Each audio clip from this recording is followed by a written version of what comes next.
In the Field with Andy, brought to you by Aurora Co-op.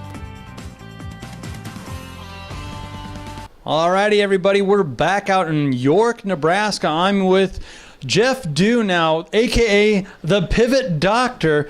Now, last year we talked a little bit about safety. This year we want to go back to those safety measures. It's that time of year. People are getting back out there.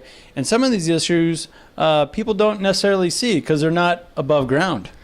Right. You can have an electrical issue, a short, make sure your grounding is in condition, means of disconnect, etc.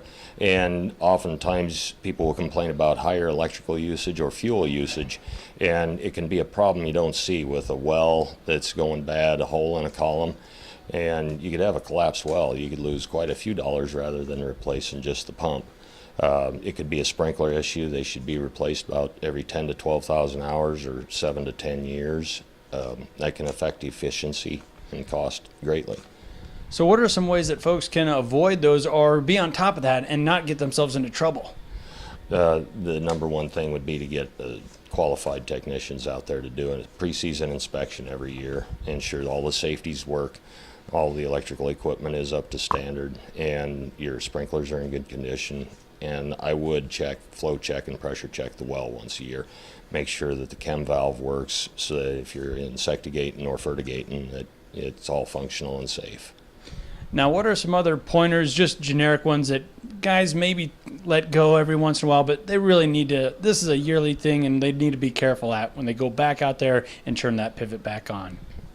Checking position stop safeties, drive shields, check the tires, the gearboxes, make sure that they are full of grease, haven't got water in them. You can have gears go bad, safety systems that don't want to stop. Shut off the engine, shut off the electric supply.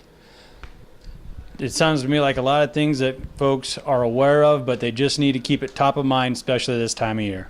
Right. It's the easy one to forget is the irrigation equipment. Mm-hmm. You can stay on top of your planter, you stay on top of the combine and tractor, but you forget the irrigation equipment out there because you're not using it all the time. That's right, and safety is no accident. Jeff, thanks for taking a minute and sharing all that with us. For News Channel Nebraska, I'm Andy Classen. In the Field with Andy, brought to you by Aurora Co-op.